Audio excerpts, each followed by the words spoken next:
Unanswered questions. What vehicle was going what direction and how this happened and why one vehicle crossed over the center line. A police investigation continues after a deadly crash on Highway 3. Plus, iron workers infuriated. We need to make sure that our local guys are getting this work. Labor disputes over the construction of this new fire hall. And a big and bold budget. Canada's new government is spending less on government operations. The Liberals deliver their highly anticipated federal budget.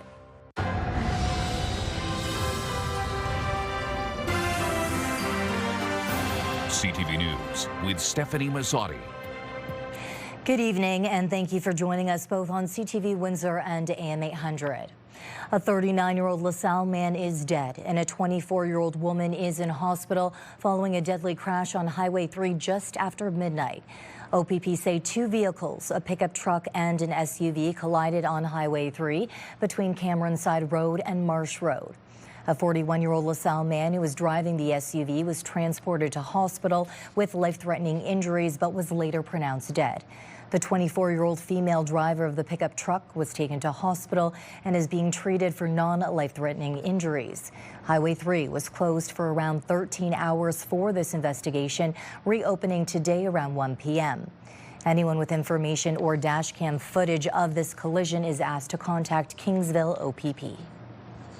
That's what the investigation is going to try to determine, what vehicle was going what direction and how this happened and why one vehicle crossed over the center line is what we're thinking at this time, but nothing's conclusive until they complete their investigation. In Windsor, a teenager is in hospital after being struck by a vehicle while riding his scooter. It happened just after 3 Monday afternoon near Dominion Boulevard and Norfolk Street. Police say a 14-year-old was taken to hospital with serious injuries. The driver stayed on the scene. They're asking anyone with dash cam or security video to give them a call. And we have some terrifying video of a Toronto police cruiser rolling over a suspect and an arresting officer in Toronto.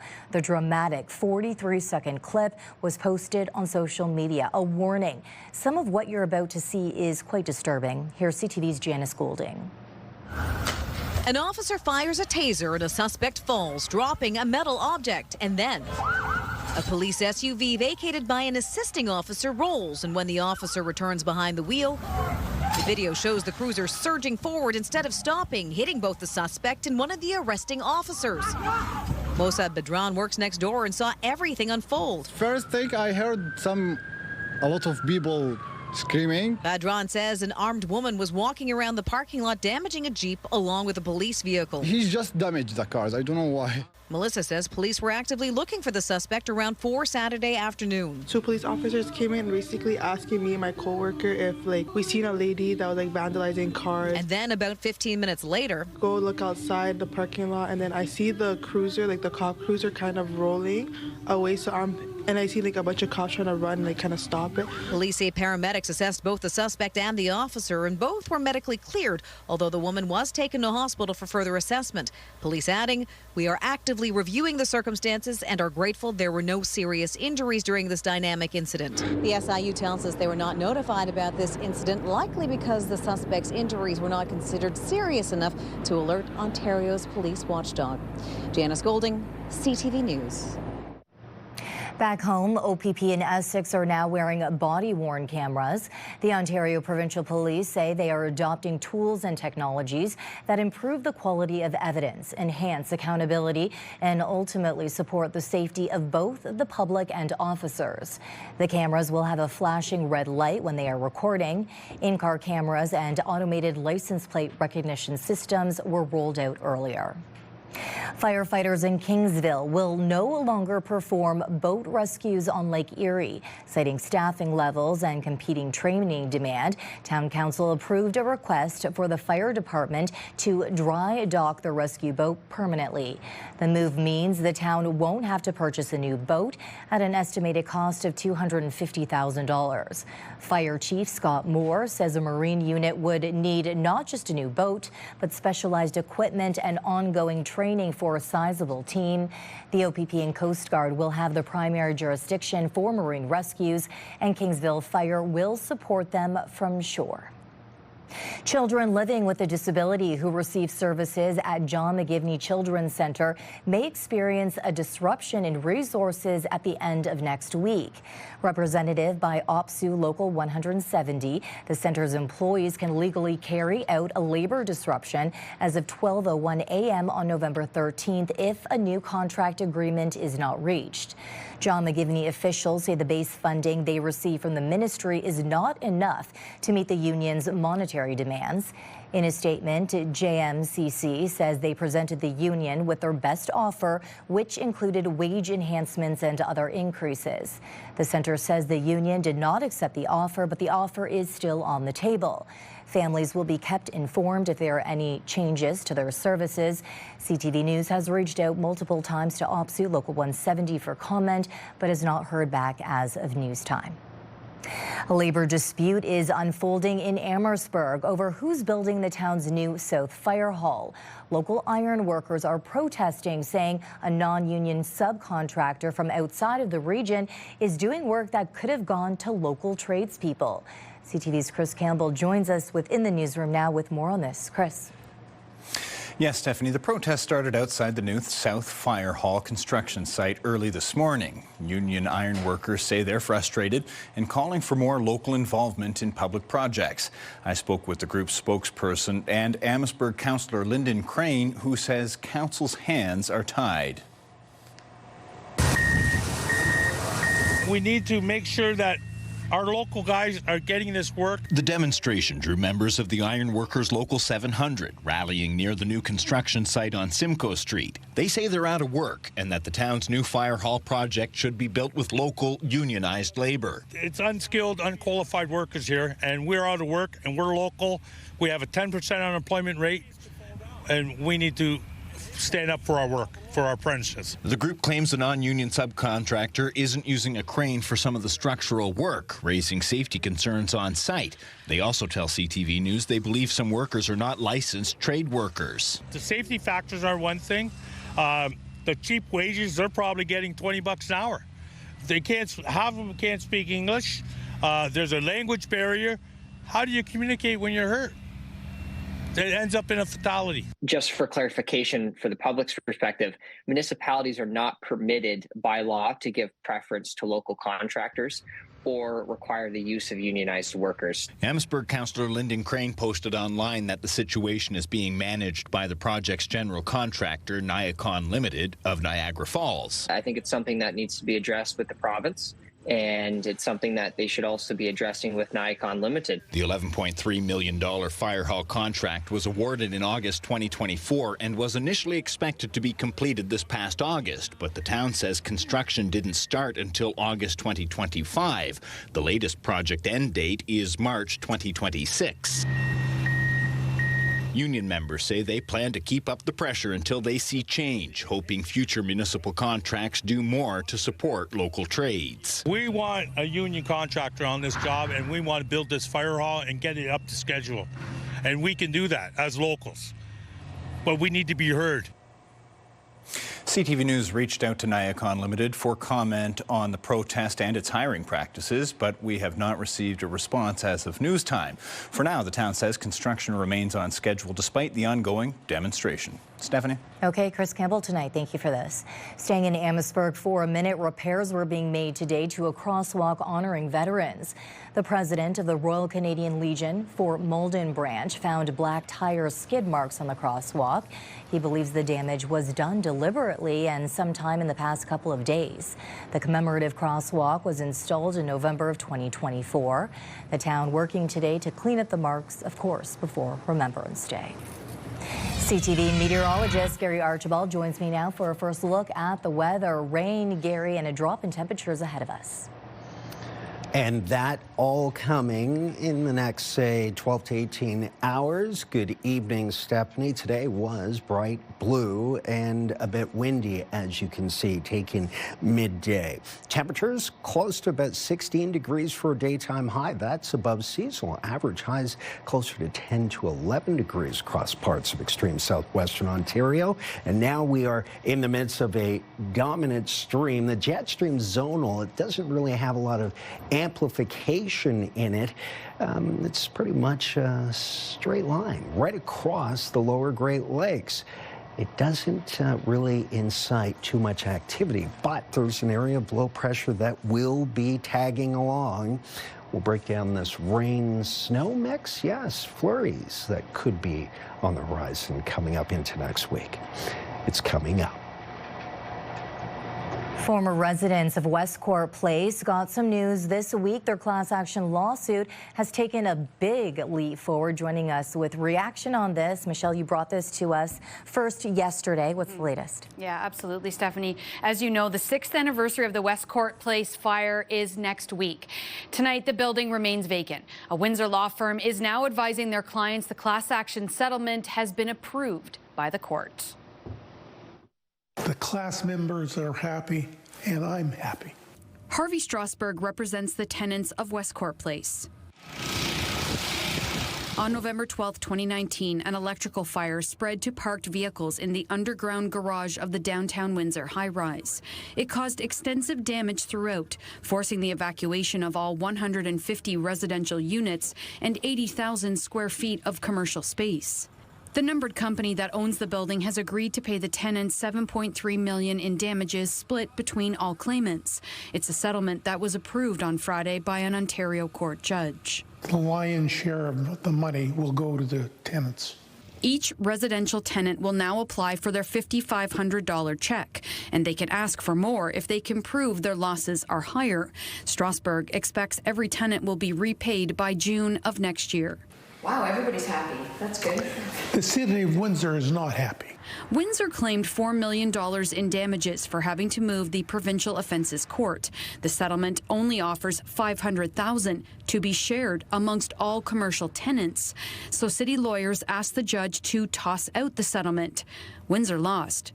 Justice Nicholson ruled delaying the class action subjects the individual tenants to further litigation risk and does not promote the access to justice.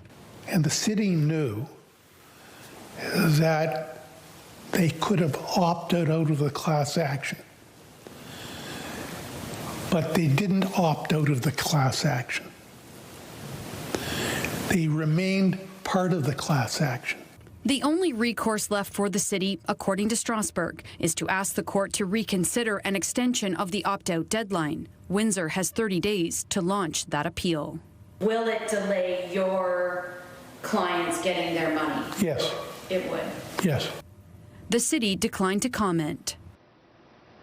According to Strasberg, 17 of the displaced tenants want to move back into Westcourt Place, which is still not repaired. And I've been unable to track down the owners to find out the latest, Stefanie, on the repairs to the building and then when it might potentially reopen for new tenants. Ooh, yeah, we may never know. Yes. It keeps going. Okay, Michelle, thank you for this. You're welcome.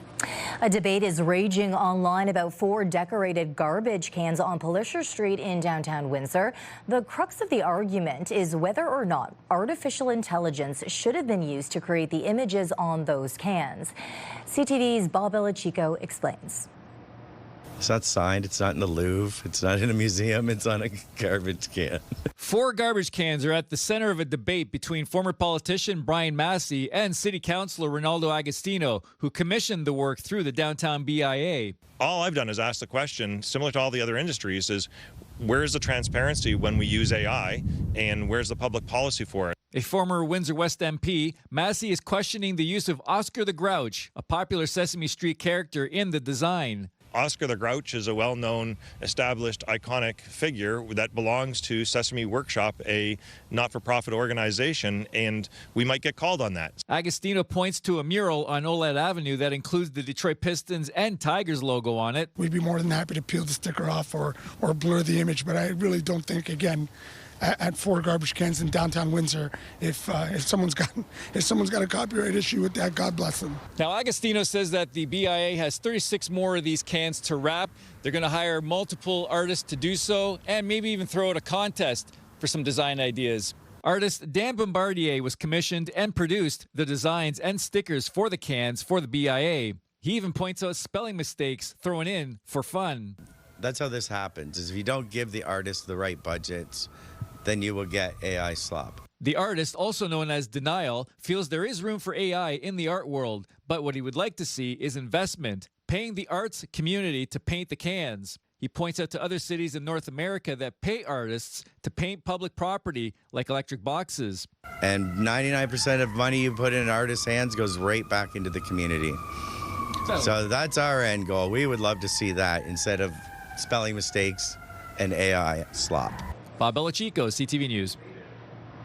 So here's our question of the day. Do you think AI-generated art should be considered real art? Go to our website to cast your vote, ctvnewswindsor.ca. Yesterday, we asked if you would blow the whistle on your employer. Out of around 600 votes, 79% say they would.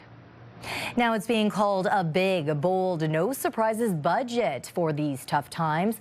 The finance minister outlined billions in cuts and savings, along with generational investment. CTV's Annie Bergeron-Oliver was in the budget lockup and shares the promises made.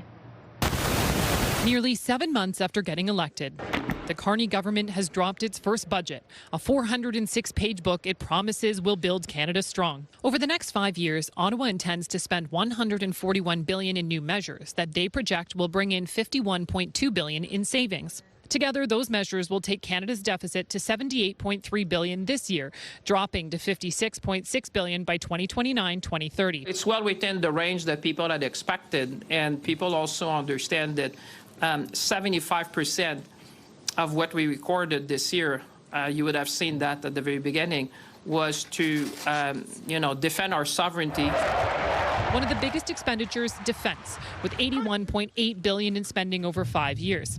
There's $20.4 billion for the military's recruitment and retention problems, $10.9 billion for upgrades, and $17.9 billion to expand new military capabilities, including procuring new armored vehicles. It's a real big injection of money, but really interestingly, they don't provide any annual investment or expenditure total. There's no articulation of where year by year that would take us as a share of GDP. There's also $51 billion over 10 years for a new Build Community Strong Fund to help fund new infrastructure projects, $1.7 billion for an international talent attraction strategy, and $13 billion over 5 years starting in 2025-2026 for Build Canada Homes. That includes $2.8 billion for Indigenous housing. One way Ottawa is bringing down the deficit through changes to the public service. Ottawa wants to shed 28,000 public sector jobs within the next 3 years through cuts, attrition, and a move to incentivize voluntary leave and early retirement. How much that alone will save and where the cuts are coming from is unclear. Ottawa is also hoping to save $60 billion over 5 years through modernization and government efficiencies. Canada's new government is spending less on government operations. Canadians understand that.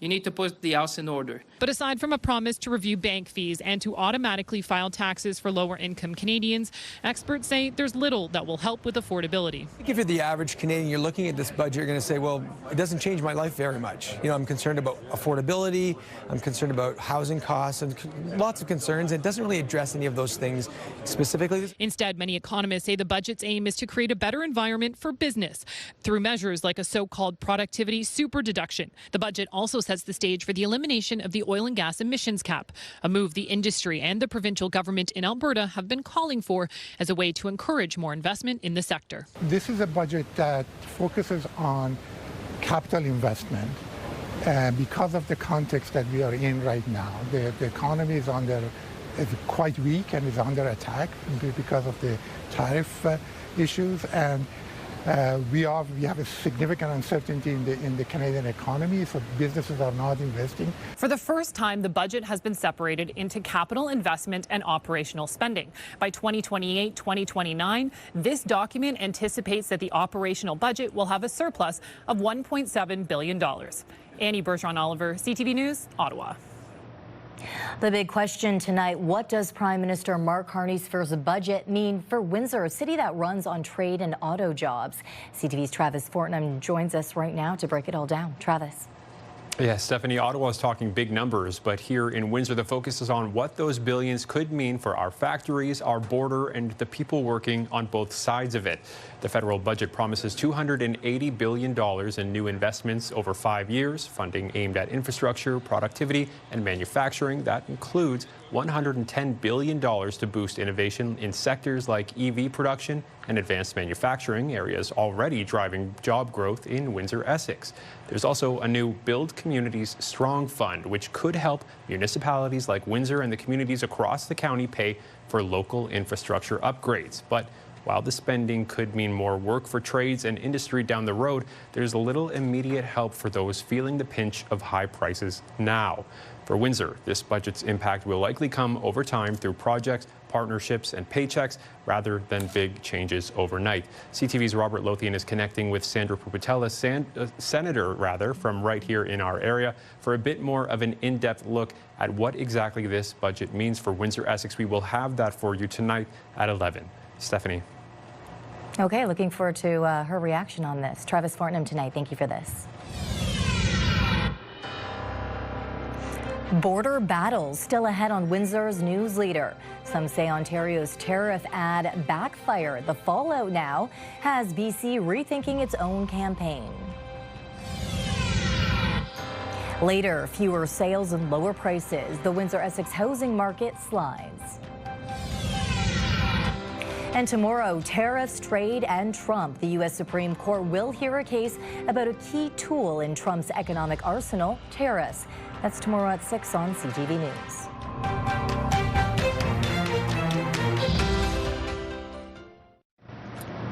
A man considered one of the most powerful U.S. vice presidents in history has died. Dick Cheney was a polarizing figure in part because of his push for the war in Iraq. Cheney had a lot of roles in Washington, but will best be known as vice president to George W. Bush, defending the controversial interrogation and detention measures that followed the 9/11 attacks. They were legal, essential, justified, successful, and the right thing to do. There were other controversies, including when he accidentally shot and wounded his friend during a hunting trip.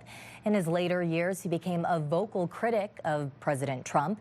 Cheney's family says he died from complications of pneumonia and cardiac and vascular disease. He was 84 years old. We're learning more about a foiled Halloween terror plot targeting a Michigan community. The FBI says suspects were targeting nightlife hotspots in Ferndale. For the latest, we turn to NBC's Nick Monticelli. The two suspects charged are Mohamed Ali and Majid Mahmoud, seen here in evidence photos purchasing guns and practicing at a gun range. They are both U.S. citizens living in Dearborn and are accused of conspiring to support ISIS by planning a terrorist attack. It appears that attack would have been targeting LGBTQ+ friendly bars and clubs in the city of Ferndale. Federal agents say encrypted messages revealed talk of doing the same thing as France, referencing the 2015 coordinated shootings and bombings that killed more than 130 people in Paris. Investigators say the group allegedly picked a date, Halloween, and even sought approval from an extremist figure tied to ISIS supporters. During the raids on Halloween, agents found 3 AR-15 rifles, 2 shotguns, 4 handguns, 1,600 rounds of ammunition, tactical vests, body armor and chest rigs, GoPro cameras, and 24 empty AR-style magazines. These are some of the evidence photos from the raids at both Dearborn homes and a U-Haul storage facility in Inkster, showing the AR-style magazines and tactical vests that were purchased. The federal complaint says the group of men were stockpiling the weapons, body armor, even a device designed to rapidly increase a rifle's rate of fire.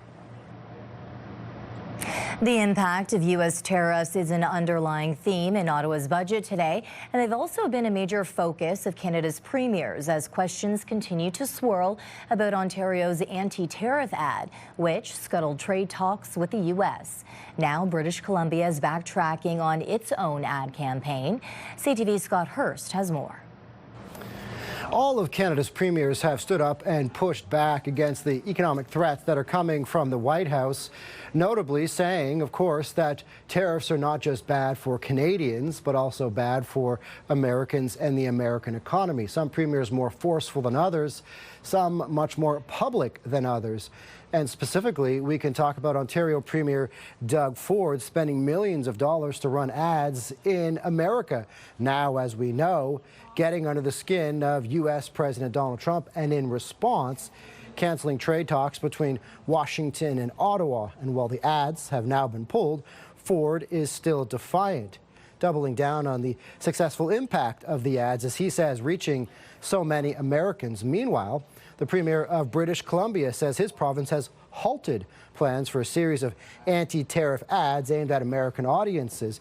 Premier David Eby arguing the shift in strategy is to align the fight against tariffs with Ottawa, with the feds. BC in particular, greatly impacted by softwood lumber tariffs. Here's more from both the Premier of Ontario and the Premier of British Columbia. I'd never apologize to Donald Trump. Donald Trump's trying to destroy our province, destroy our country, steal manufacturing jobs and auto sector jobs. So we've committed to the federal government that when the time comes to be speaking directly to Americans, we'll do it in partnership with them. We will not be running the ads by ourselves. We'll make sure that we're in line with strategy going forward. Tariffs will also be front and center tomorrow at the U.S. Supreme Court, as it will specifically hear arguments on the fate of Donald Trump's so-called Liberation Day tariffs, which were announced with great fanfare earlier in the spring. Those are baseline duties on a whole host of countries, and the fentanyl-specific tariffs imposed on Canada, as Trump has invoked national emergency powers specifically to combat the flow of fentanyl he claims is flooding across our borders into the U.S. As the Trump administration argues, the tariffs are necessary, but bottom line for the Canadian economy and the industry is forced to pay. Regardless of the decision coming from the Supreme Court, it won't impact all tariffs imposed on this country. The targeted tariffs hammering Canada's steel sector, aluminum, autos, copper, and lumber, those will remain in place. Those are Trump's industry-specific tariffs, as the Trump administration is describing the hearing at the U.S. Supreme Court as a matter of national security. Scott Hurst, CTV News, Toronto. Home sales in Windsor-Essex continue to slide, according to the latest report from the Windsor-Essex County Association of Realtors. Year to date, more than 4,300 homes have been sold, down 2.3% compared to the same time last year. October alone saw 461 homes sold, slightly fewer than last October's 472. Despite the drop in sales, market activity is up, with over 11,600 homes listed currently. That is a 13.4% increase from last year. The average home price also fell, down 3.1% from October of 2024 to just over $566,000, a noticeable drop from $590K in September. Real estate experts say while prices and sales have dipped, the market remains active for buyers and sellers alike.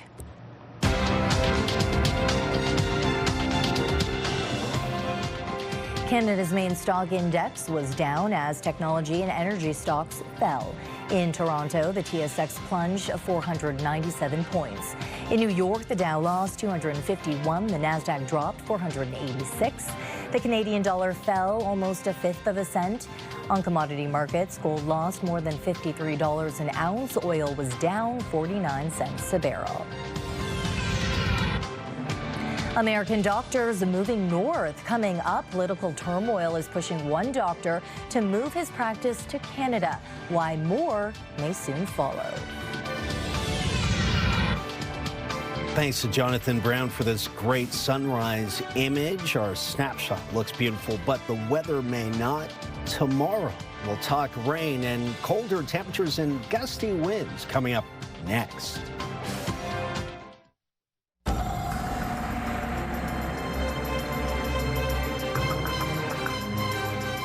A windy day out there. Gary joins me again for an extended look at the weather. Windy, blue sky though, sunny. Relatively speaking, a mild day, reach a high of 16 degrees, so no complaints there on the temperature scale. But the wind did make it feel a bit cooler by a few degrees, so 16 at peak, close to about 1:30, 2 o'clock this afternoon. Felt like about 13, 14.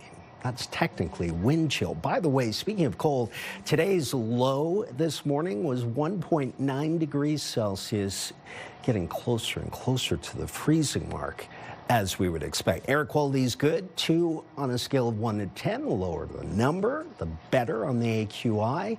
15 degrees, getting close to 14. That's 58 degrees Fahrenheit. Cloudy in Windsor. At the airport, still breezy to about 14, getting close to 13 in Chatham-Kent, still mostly cloudy. Across the nation, we are in single digits across the prairies, the southern parts of Alberta, Saskatchewan, Manitoba. A bit warmer in Ontario, the Great Lakes region. A westerly and west-southwesterly wind dominated today's airspace. It will still be cloudy through the overnight. In fact, increasing cloudiness coming from the southwest, and with that, some showers potentially. We also have this disturbance bringing snow through Manitoulin Island, northern central Ontario. Streams of activity, rain and snow into the mid-section north of us in our great province. The rain tallies right now projected through Wednesday afternoon, not impressive. In fact, not showing much of anything, but I think very scattered, very light showers are possible through the afternoon and evening. Here's the 7-day forecast, courtesy of our good friends at Enercare, calling for about a 40% chance of showers on a mostly cloudy day, a high of 16, then down to 10, mostly cloudy, but a mixture of sun and cloud. Thursday, a frost risk in the morning with a low of +1. 12 degrees, showers possible, likely in fact. Friday, Saturday, Sunday, cloudy and cool. 8 followed by 6 are the highs, and then 3 and 3. Monday and Tuesday next week could see frost in the morning with a rain-snow mix Monday morning. Let's look at your weather getting colder this early autumn period. Lifetime, brought to you by Safeguard Medical Alert Systems. Healthcare is a top priority for Canadians, and efforts are being made to lure American doctors north of the border. Now, political turmoil in the U.S. is giving some physicians an extra push to relocate. CTV's Alex Karpa reports. Dr. Jesse Krikorian recently left Michigan and moved to Manitoba for work. He began seeing patients earlier this month. I am so grateful to be here in Canada. This is quite an opportunity. He is a family physician specifically focusing on transgender health care. However, due to the current political climate in the U.S., he said he had no choice but to leave. I'm concerned with where things are right now with the restrictions in care, and I am especially concerned that things are going to get worse in the U.S. Dr. Krikorian is not alone. Dozens of other doctors have made the move north of the border. Canadian and American doctors have very similar training, and so efforts were made to streamline that process, and we applaud that. The president of Doctors Manitoba, Dr. Nichelle Desilets, said recruitment through targeted ads began last fall. And while it's been a success so far, she said the focus now has to shift to retaining these doctors. We need to keep looking at things like admin burden, keep looking at things things like competitive payment. Recruitment is not just happening in Manitoba, but across the country. Ontario recently said over 260 American physicians have moved to that province so far this year. In BC, 38 doctors and 90 nurses were also hired. PEI, Nova Scotia, New Brunswick, and Saskatchewan have all undergone similar campaigns. I think it will help. It will fill a vital need and is one solution of many to increasing doctors within the country. Dr. Krikorian believes this is just the beginning of a new wave of physicians coming to Canada. I have colleagues who have asked me questions about how to make the move to Canada. He says he plans to stay in Manitoba for as long as he can. Alex Karpa, CTV News, Winnipeg. Enbridge Gas is joining forces with Windsor Fire and Rescue for Safe Community Project Zero. It's an initiative to eliminate fire and carbon monoxide deaths by providing free combination smoke and CO alarms to local residents.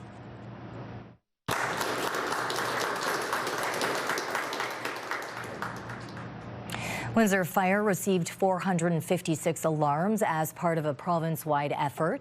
In total, more than 14,000 devices are being delivered across 75 communities in the province. Over the past 17 years, Enbridge Gas has donated more than 115,000 alarms to local fire departments.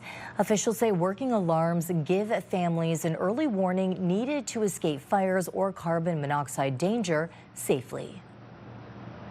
Risk versus cost is minor when you look at it, and at the end of the day, smoke alarm, CO detectors, they save lives. It's early detection. It's the early detection piece of it, and we still consistently see in our fire fatalities people that don't have working alarms. Cheap deals, pricey scams. Coming up on Windsor's News Leader, a warning for social media shoppers. A word of warning for anyone shopping on social media. As CTV's Pat Foran reports, many products aren't as advertised, come with questionable return policies, or may not show up at all. I'm upset. I'm angry. I don't want this to happen to anybody else. Jackie Belfour of Niagara Falls was on Facebook when an ad popped up for a clothing store that claimed it was going out of business. I found a three-piece outfit and a pair of shoes that I liked. She paid $135, but when the merchandise arrived, Belfour says it was cheaply made, and the shoes she thought were leather were plastic. These are a $65 pair of shoes that are absolute plastic junk. The website appeared to be based in Canada, but she was told she would have to return the items to China at a cost of almost $100, and there was no guarantee she would get a refund. I felt ripped off. I felt that everything about this website had been misleading and really fraudulent. It's Facebook certified advertisement. Don't believe it. It's still a big scam. Jinri Fu of Aurora needed a taillight for his truck. He found a company on Facebook and sent them $250. Then he was told he would have to pay more for insurance, and the part never showed up. I feel like not comfortable because I trust the Facebook. They're getting very hard to distinguish between what's real and what's fake. Social media expert Janita Panu says while consumers may believe ads have been vetted by the platforms they appear on, she says that's not the case. Scammers are building these Facebook pages, running ads for a short period of time, and then they would collect payments and maybe never deliver on the product. To avoid ad scams, confirm you're on a legitimate website, use caution buying through social media shops, contact the company in advance of the purchase, and be suspicious of massive discounts and deals that seem too good to be true. If a price is so low that it doesn't make sense, chances are it's a fake ad. Pat Foran, CTV News. David Beckham was celebrated as captain of the pitch, and now he's being honored as a Knight of the Kingdom. To receive the honour of knighthood, Sir David Beckham, for services to sport and to charity. Beckham was knighted by the King at Windsor Castle today, recognizing his decades-long contributions. The 50-year-old is a self-described huge royalist and was dressed in a suit designed by his wife, Victoria Beckham, a fashion designer and former Spice Girl. Prince Harry will be in Canada this week for a series of events ahead of Remembrance Day.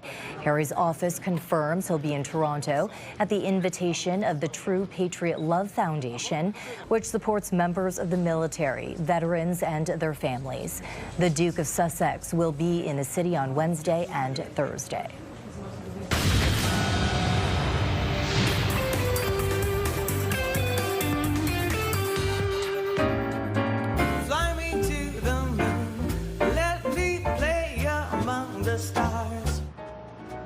Grammy-winning jazz artist Diana Krall is coming to Windsor. The multi-platinum singer is the only jazz singer to have 8 albums debut at #1 on the Billboard Jazz chart.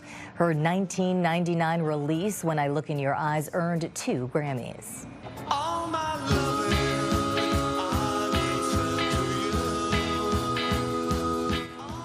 And attention all Beatles fans, the ultimate tribute band, the Fab Four, has an upcoming performance at the Coliseum. The Emmy Award-winning group recreates the Beatles classics, including hits like Yesterday, Hey Jude, and Twist and Shout. The all-ages performance is February 12th. This is your CTV Windsor, our community calendar. Come out and spare some of your time while making a big impact. November 6th and 7th at Rev's Rose Bowl for Kids' Sake in support of Big Brothers, Big Sisters of Windsor, Essex. See you next time on Our Community.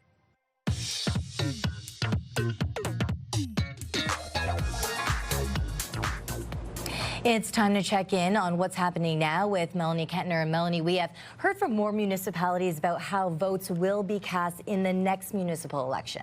That's right, Stephanie. The town of Kingsville has decided to continue with in-person voting in the next municipal election. They say the decision is based on public opinion.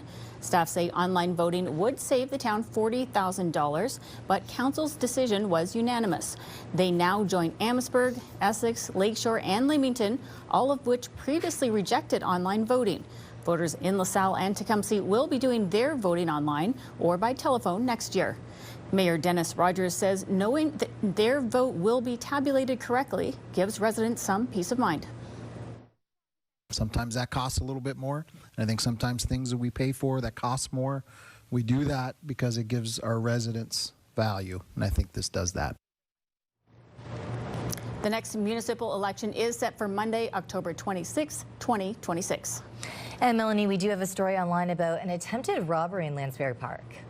Yeah, that's right. And Windsor police are looking for 3 suspects. The suspects confronted 2 youths at the park on Sunday. Police say one suspect used bear spray and demanded property, and one victim was struck in the face. The teens managed to escape and called 911. We've put the suspect descriptions on our website. And in our social spotlight, a viewer sent us video of a surprising encounter when he was on a West Coast trip. Windsor's Gerald Janisic was enjoying an ocean view in Seattle when he noticed a seal swimming nearby. He says he was pleasantly surprised and caught off guard when it jumped onto the dock.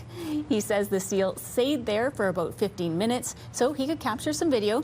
So thanks to Gerald for sending that to us. Oh my God, so amazing. I can't imagine what it's like being so close.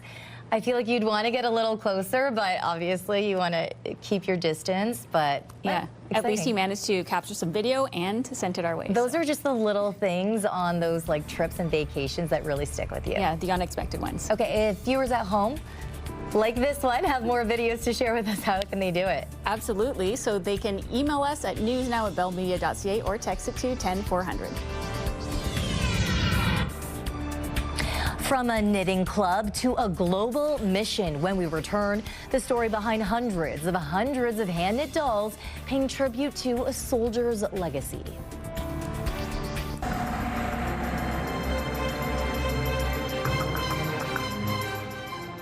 Again, those beautiful colors, and we were talking about how it was windy earlier today, but I don't mind as long as the sun is out, as long as you dress properly. Yeah. Enjoy it.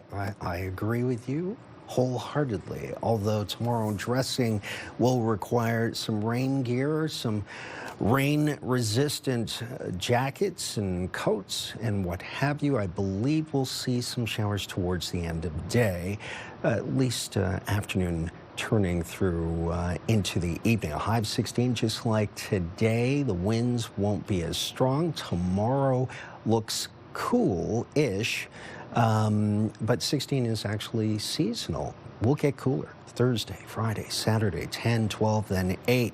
Showers through the weekend. And next week, we'll see some frost. We could see some flurry activity. And highs 10 degrees below seasonal, maybe 3 or 4 with lows in the minuses. Okay, and Gary, as you know, Remembrance Day is exactly 1 week away, and Canadians are finding ways to honor those who gave their lives to defend the country. As CTV's Katie Griffin shows us, an Ontario retirement home has found their own special way to pay tribute. All right. Inside these boxes, I think you're gonna need more cards. Yeah. Precious cargo. I did 225 myself, and It's been a joy to do them for the kids. Noella Claroux is a resident at Kentville Retirement Living. She and others knitting hundreds of Izzy dolls. We had a knitting club on Tuesday, and we all got together and we all knit. The dolls, symbols of friendship and peace, are named after Master Corporal Mark Isfeld. He was killed by a landmine while on tour in Croatia 31 years ago. Before his death, his mom made dolls he distributed to children wherever he went. We have 883 Izzy dolls with us today. His legacy living on. It's amazing. In one swoop, they've given us more dolls than we raised all of last year. The group donating the dolls to the Canada Aviation and Space Museum. So what we do with them is after November, we pile them together and we send them over to Health Partners International Canada, HPIC, who use them as packing materials for their medical kits that they send out to places in need. Dolls are then distributed to local children. And of course, I had to hop on board. We had so many donations of wool, every different color and kind, and it was just fun to pick out different ones and make our own creations. It's something to do together. A lot of these ladies would knit in their room before, and now they come and they gather in the main lounge and they knit together. Making a big impact, one tiny doll at a time. Really like a picture of kids receiving them to put up in our home. Katie Griffin, CTV News, Ottawa. It's really incredible how his memory will be remembered through this legacy. Yeah. Love those dolls. A great legacy, and of course, great service. Unfortunately, he lost his lives, but his legacy is shining brightly through those dolls. Okay, on behalf of our dedicated team here at CTV News Windsor, thank you for watching. For updates throughout the evening, go to ctvnewswindsor.ca. Good night. Good night.